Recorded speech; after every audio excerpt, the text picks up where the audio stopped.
Kathy Vick, Deeply Awake, Chats 2017. It's funny how a pocket of time has been produced in this glorious day in which the only thing that makes sense is to come here and talk. So you've got me for a little bit. I have been in a state of receiver. I did this one time. I used this word and I got flack for it. Receivership.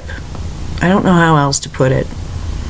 It doesn't mean anything that, in the financial thing. It means a state of receiving. That's what I mean. Information and change and alteration and light and understanding. Since my last video, I want to share a little bit about what I've gone through so that you will understand, and perhaps you can get confirmation if that's what you're looking for, or inspiration if that's what you're looking for. Excuse me.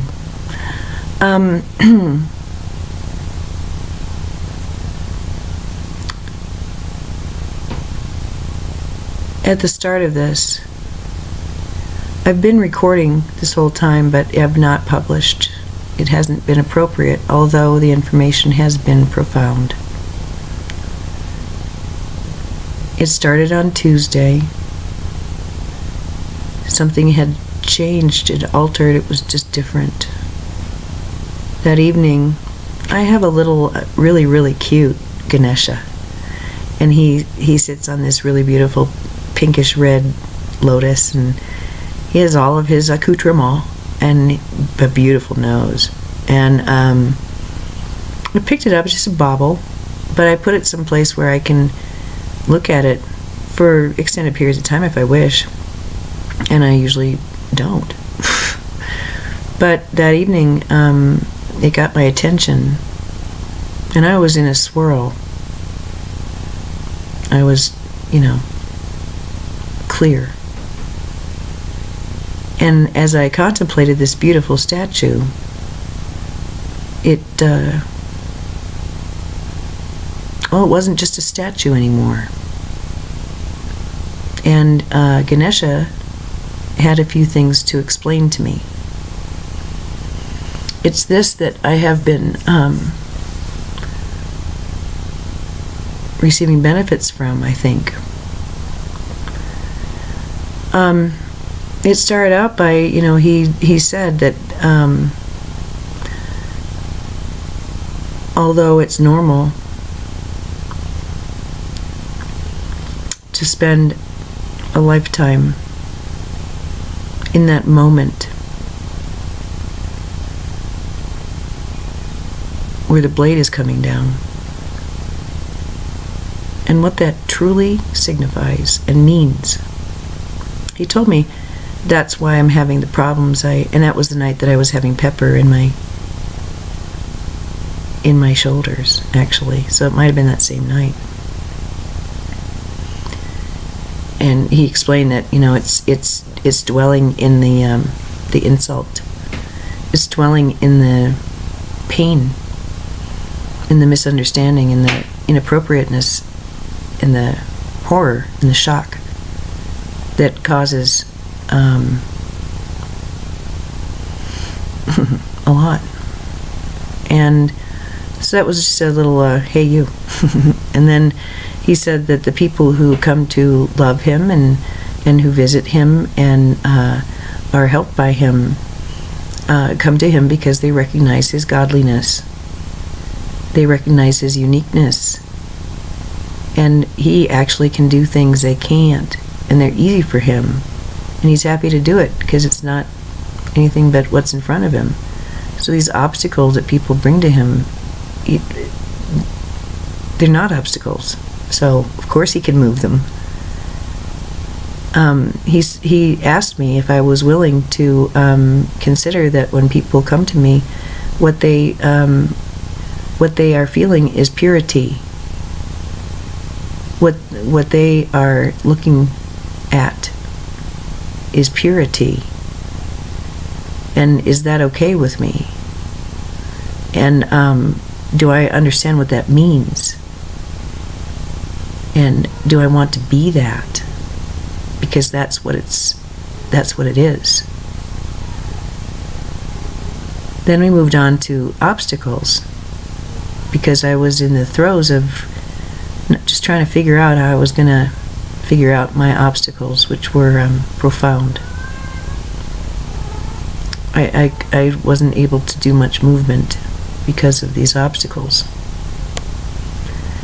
And so I'd mentioned, hey, well, you're the obstacle guy. That's kind of neat. And then I thought of my obstacles, and I began to weep. I didn't even want him to help me with them. And we talked about that. It was like inky blackness as I wept. I said, I can't. My heart is still broken. I just can't. I can't. My heart is still broken.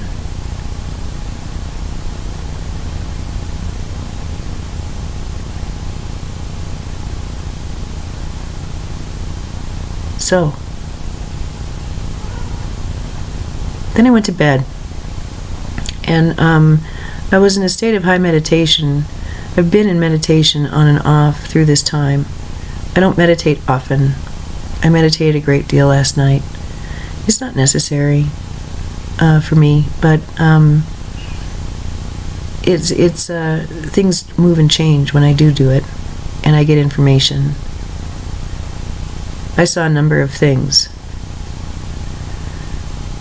But one thing that I saw was, it began by remembering what a former therapist told me long ago, way back when, in '86. He said, you are shut down emotionally. I didn't know what a feeling was. I had to use a feeling chart at first. I didn't recognize my emotions. So he was correct. But he said, imagine that your emotions are behind a door, okay? And what's happening here is that as you open that door, what you're encountering is a full-on jet engine. It's blasting. And you're incinerated immediately. And so rather than open the door, you just keep it shut. And it doesn't work that way, he told me. It's an incremental thing. And then my rage would come up. Increments, I hate increments. I resent increments. I want it now. But it helped. His imagery helped. And that night, as I lay on my bed, many years after, thank you, to this day, Richard Rebicki.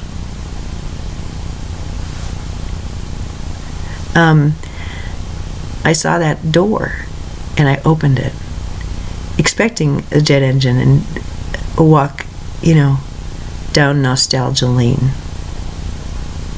When I opened the door, I encountered a bare room, like a bedroom, with hardwood floors, and it was pitch black, and there was a little candle on the ground. Next to it was a little boy playing. He had a striped shirt. He was, super cute. The kind of kid you just want to run right up to and scoop up and go, oh, you're so cute. Oh, I love you so much. Like that. And then, in a heartbeat, the child changed. And it was this monster that was dripping black and had fangs and had nothing but wicked intention and was far larger than me, standing at the doorway. And then turned into a kid again, and then turned into a monster again. And as I watched this poor dear soul morph and change in front of my eyes, I saw the pain. of the soul trapped in this expression. And I was given counsel. I was shown how each of us are like this. Each of us are children, innocent, beautiful, lovable children, justified just because we've got a pulse. And each of us have a monster. And some of our monsters, the split is so profound that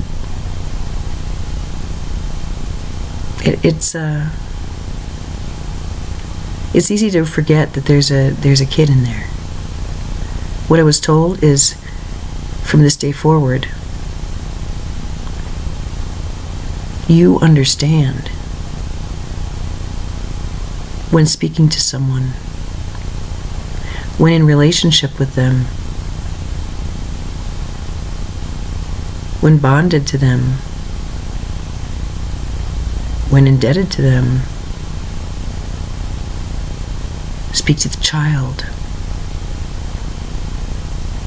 Don't talk to the monster. Speak to the child. They showed me how this will work with my son, and I will be able to obviate the panic he feels and the anger that he shows as he wrestles with his panic, afraid that he's going to disappoint. It comes out as rage.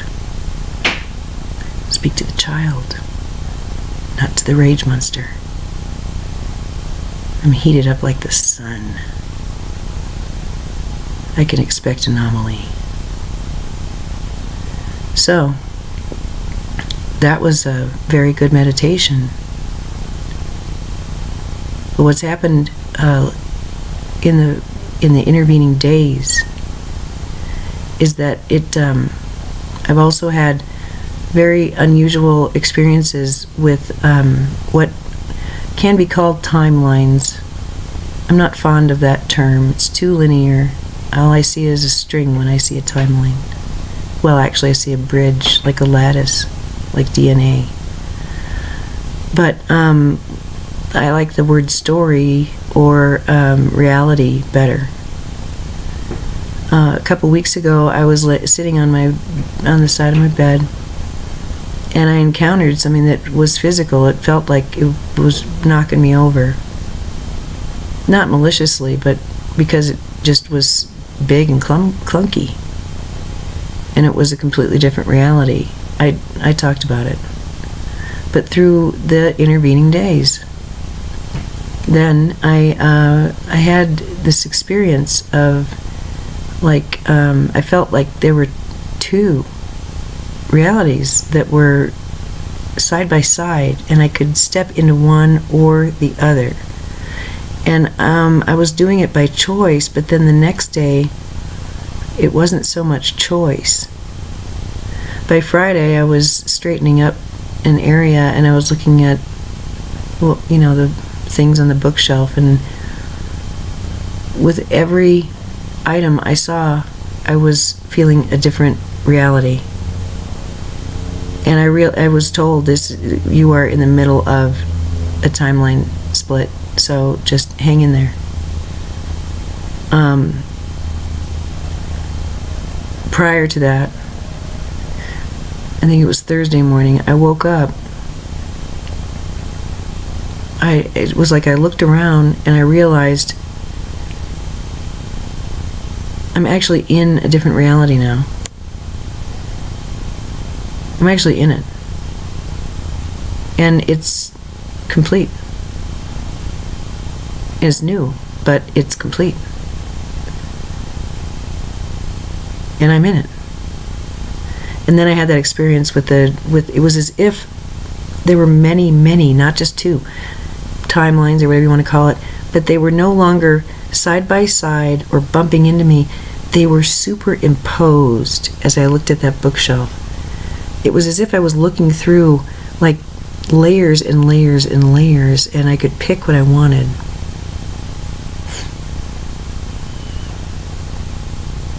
This has been a very profound week energetically for the globe, for humanity, for Americans, for businesses, for families, and for individuals. I got into the car from my last errand today smiling because it's only, it's the 20th. And today was a miraculous day. Today is my proof that the truth I saw that morning, there's nothing to struggle with, there's nothing to do. I'm in something new now, and I am in agreement and accord. Today I have that proof. Prior to seeing my dad, I was getting onto the ramp to go see him, and something caught my eye in the sky, and actually it had caught my eye as I had left my house when I was in the car, but then it persisted, and I thought I have to take a picture of this. I tried and I was unsuccessful, but what I witnessed were 3 orbs. In a certain way, they kind of almost look like birds, but then they would turn into orbs. And they told me, well, isn't that pretty? We're leaving you with a little bit of question. And I said, well, you don't glow. And they just kind of went, yeah, whatever. And kept making these, just like what you see on the video of the YouTube with the orbs. They just lazily just follow each other and intersect and do all these beautiful math things. And they did that and did that, and then I said, really, only 3? You're not going to burst out into a whole bunch? I'm sitting here watching. I'm ready. And they said, yeah, well, we're all over, and we're with you. So come on, come follow us. And they turned into this triangle thing, and they just went and went away. I'm sitting there going, what the what? I wondered if there were drones. The moves were so precise and so beautiful and so calming. Bright white. That was only the beginning of the day. And I stand in honor of my father this afternoon.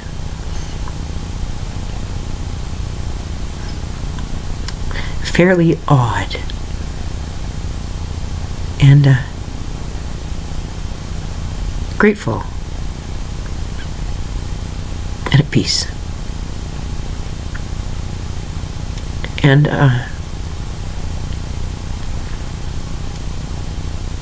today stands as a day of great celebration and liberation and relief on both our parts.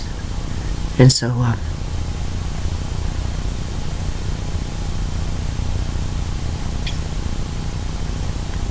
very moved. Very moved. All of this has gone on in the space of a week. Looking at the news, a lot of other stuff went on this week too. We have a president who is admitted to, in essence, being a foreign agent, publicly admitting it more than once. And somehow that hasn't been locked down by the media. Isn't that funny? But it's right there in black and white. We have a confessor. We have someone, don't you find it interesting, who's more than willing to make black as ink deals. But he also has diarrhea of the mouth. He can't keep anything secret. Have you noticed that? He doesn't know how to self-protect. Thank God. And I think it's because he believes he is invulnerable. Why wouldn't he? Look what he's been given. But you give someone of a certain ilk enough rope, and sure enough,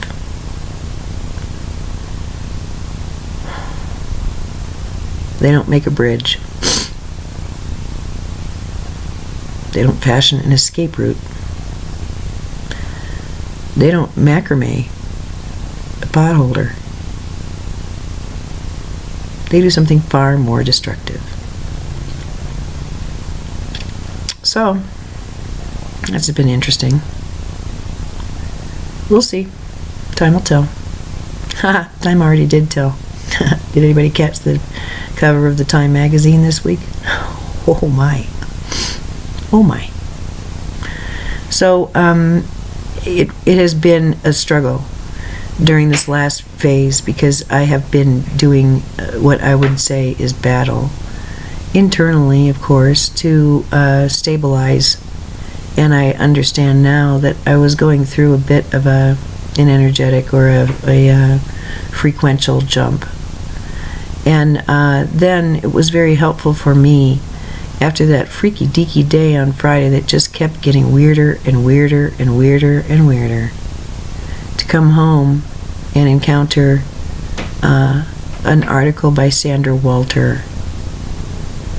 And it's very stabilizing when you're having really very, very otherworldly experiences, when there's someone else who is also having them, expressing them in a way that you like, and can give you some pointers. And really, it's not pointers I'm looking for, it's simply confirmation and a little bit of guidance, maybe, how they're handling it. I don't need to be told how to handle it. I need to be told how other people are doing. It's collaborative, it's not authoritative. Pretty cool, huh? So, I will tell you to close, and that this morning I had a very interesting experience that was really, it made me feel really happy. And then after I saw those orbs, I felt it again. I could feel, I kind of sensed my, my golden me looking that way and looking that way. And I could see, I could sense the others. Like the internet, but energetically I could feel them. All over the world. I saw this network of us. And I got into my node and understood that we're just power nodes. And we're all connected. And it was really, really beautiful. It's like a net. But it's not to imprison anyone or to capture anything. It's like it runs through everyone's hearts. And it's making everybody taller in their columns and straighter in their columns. And I just went, hello, hello, hi. So glad you're here. So glad I'm here. Hello. It felt great. I've had this image since 12 of pillars of light. So, and I know that's what I am. And I know I'm an architect, and I'm just, a big pillar energetically. Not the 7-Eleven. Not to the public service people, not to Excel Energy. I'm just I'm a cog and not a very productive one sometimes. But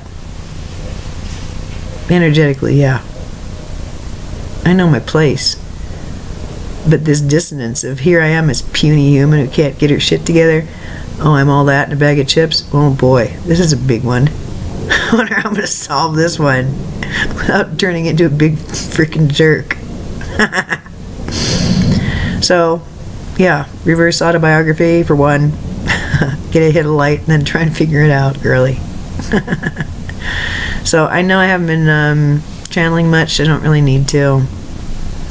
I'm satisfied because my life and the synchronicities and my guidance is just right on. It's right there. So it's great that way. It's not just a whisper in my ear or a random word okay, so I guess I can close that way. This is turning in to be a change in orientation, socially too. That's really weird. Because, I'm just seeing myself and I'm seeing other people differently. I'm seeing the function of self and other differently. I'm seeing everything differently. So these changes will continue, obviously. It's 5 days until my soul anniversary, and I'm sure you've got your own timing. Well, obviously you do. Jesus. So, that makes sense that, okay, here we are. The fin de siècle, the end of the age. And what an age it has been. Whew. And so let's do some hardcore Ascension stuff before I leave, okay? We all know that there's a core group. I think it's just common knowledge of ancients or masters or secret societies or people who, just know some stuff, right? Cryon has put the numbers at 1/2 of 1% of the population. And if you figure that, it's 7 billion. And you're going to have to do your own math, because I do the math and then I question whether I did it right. But it's in the millions. 1/2 of 1% of the human population has to get to Ascension status, full-on Ascension status. And then it's game on and game over. We will wake up, and that's that. There are enough of the old ones around who have woken up already. And what we have been doing systematically is pumping this ancient light through our bodies into the grids, using the grid as a way to receive new information, becoming an opened time capsule, 1/2 of 1% of the human population. Which he has said, and I concur, that is an appropriate representation of the souls who went through Lemuria, which was training.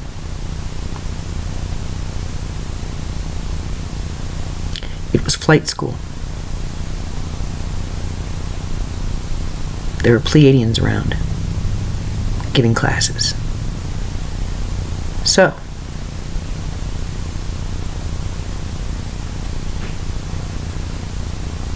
more and more people are waking up. More and more people are identifying that what we've been doing isn't working. And in our midst have been people we have been perhaps not taking very seriously, who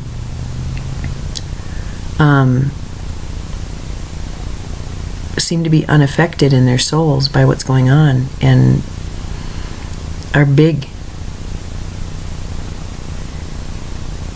It's the first wave. You can call it whatever you want. It's the first wave. And we're in every sector. We're in every age group. There are 3 waves within this consciousness group. The elders, the middle ones, and the babies. And we all work together. Humanity is working together. It's the plan. It's how ascension happens. But what we're heading into and what we've already, been part of is energy that we haven't encountered before, and on this planet. And some of us are keyed to it. We're all keyed to it, but some of us can access it easily because we're not in argument with it. And it brings certain abilities and a great deal of peace. At its core, this is mathematical, of course, vibrational, frequential, electrical, magnetic, couched in physics.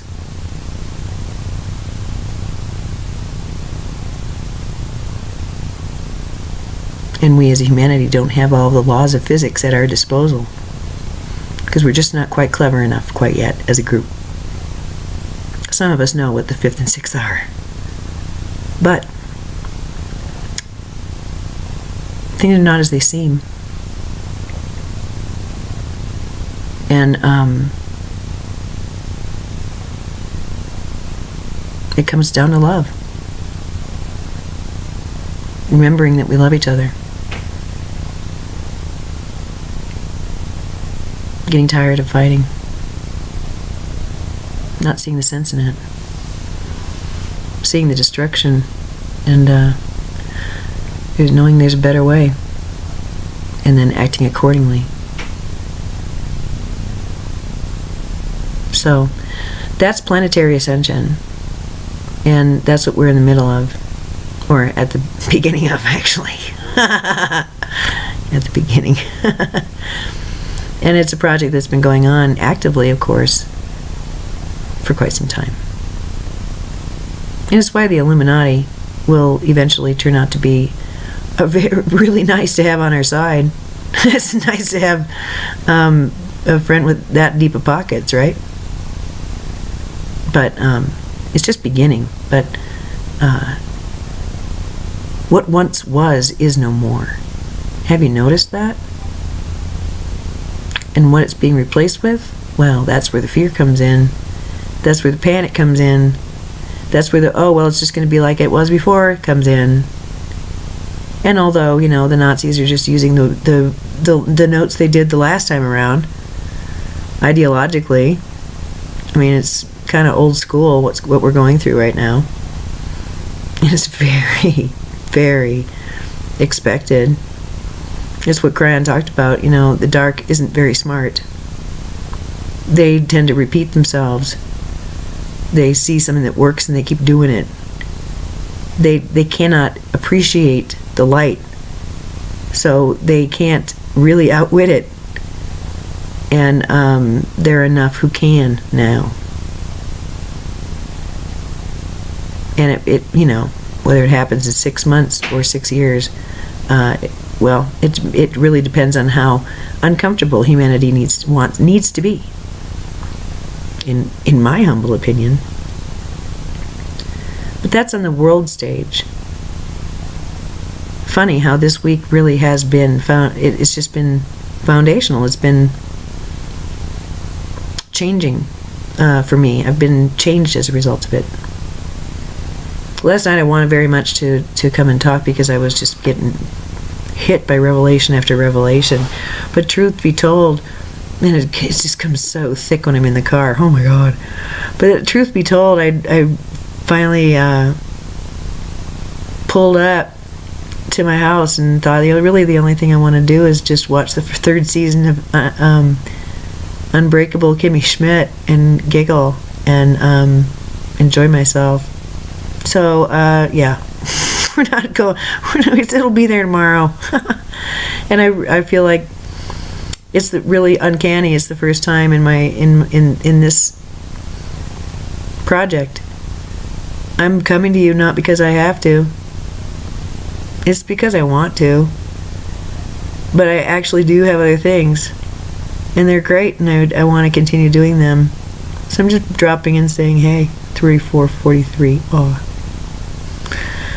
So, I realized yesterday driving into the parking lot, all all this spelunking I did, this rooting out, this speaking, purging, releasing, blessing, all that stuff I did, it doesn't really matter. I mean, it does because there's an end result, but it's just a lot of blah blah. And you just need as much blah blah as you need until you don't need blah blah anymore. So it's just been this clearing, simplifying, clarifying, astounding. So, Kathy Living Proof Vic. I like that. One of my friends calls me fireproof. I'm known as, I forget what they call me in Spanish. Desperanto or something. I don't know. Profundantata. I don't know. I told my boss and she told me what it is. And said, yeah, that's what they call me on the interwebs. Yeah, that's me. Profundamento or whatever. I don't know. Bulletproof. Fireproof.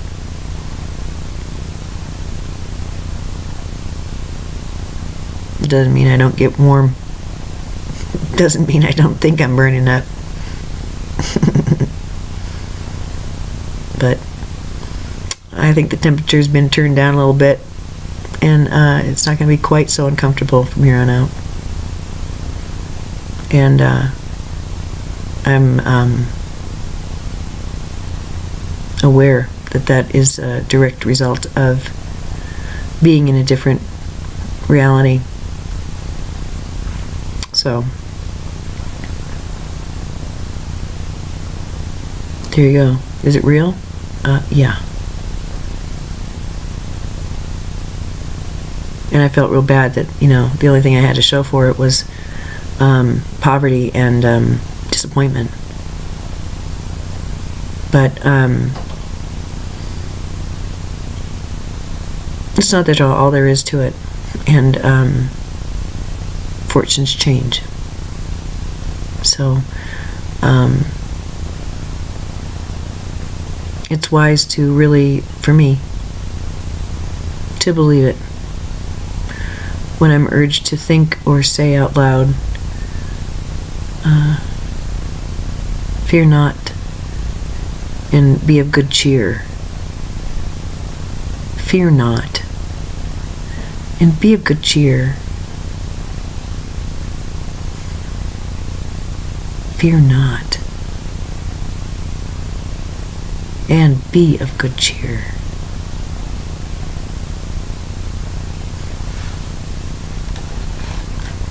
Selah.